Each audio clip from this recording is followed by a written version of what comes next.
Assalamualaikum warahmatullahi wabarakatuh. Perkenalkan, nama saya Dini Alvina. Saya prodi Administrasi Bisnis. Di sini saya akan menjelaskan dan memberikan contoh 3 macam term.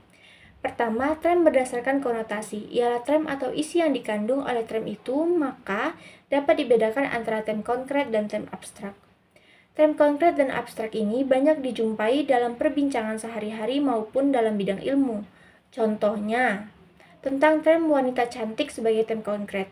Jika melihat seorang wanita kemudian berkata wanita cantik, maka hal ini menunjukkan pada sebuah realitas sebagai subjek yang mempunyai diri.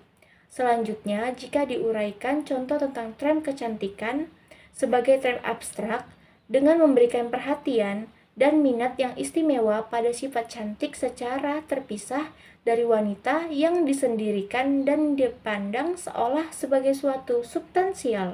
Kedua, term berdasarkan denotasi. Dapat dibedakan term yang bersifat umum disebut term umum dan term yang bersifat khusus disebut dengan term khusus. Pertama, term umum, yaitu dapat mencakup keseluruhan hal-hal yang ditunjuk tiada terkecualinya. Term umum ini dibedakan menjadi 2 macam, yaitu pertama, universal. Sifat umum yang berlaku di dalamnya tidak terbatas oleh ruang dan waktu, misalnya organisme, manusia, dan kemanusiaan. Kedua, kolektif. Sifat umum yang berlaku di dalamnya menunjuk suatu kelompok tertentu sebagai kesatuan, misalnya rakyat Indonesia dan bangsa Cina. Kedua, term khusus, yaitu hanya menunjuk sebagian dari keseluruhan, sekurang-kurangnya satu bagian atau satu hal. Term khusus juga dibedakan antara 2 macam, yaitu partikuler. Sifat khusus yang berlaku di dalamnya hanya menunjuk sebagian tidak tertentu dari suatu keseluruhan, misalnya sebagian manusia, beberapa pejabat pemerintah. Khusus partikular disebut juga eksistensial. 2, singular. Sifat khusus yang berlaku di dalamnya hanya menunjuk pada satu hal atau suatu himpunan yang mempunyai hanya satu anggota, misalnya Presiden pertama Republik Indonesia, seorang proklamator yang menjadi presiden. Khusus singular sering juga disebut dengan individual. Yang ketiga adalah term berdasarkan predikamen. Predikamen yang dimaksudkan ialah cara beradanya sesuatu.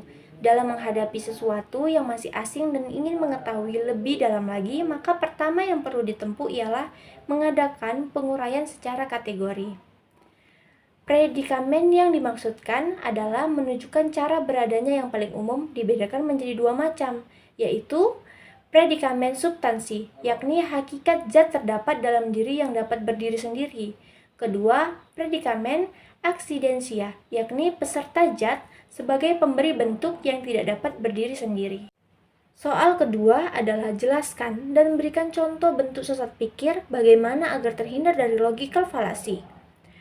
Sesat pikir adalah argumen yang seharusnya tidak digunakan dalam debat karena mereka biasanya tidak valid atau relevan. Contoh sesat pikir falsi dilema atau dilema palsu. Ini terjadi ketika seseorang mempersembahkan hanya 2 pilihan sebagai solusi, padahal ada banyak pilihan yang mungkin. Contoh, Anda harus mendukung saya sepenuhnya atau Anda adalah musuh saya. Cara menghindari, pertimbangkan alternatif dan pilihan yang lebih baik sebelum membuat keputusan. Sekian dari jawaban saya, terima kasih dan Assalamualaikum warahmatullahi wabarakatuh.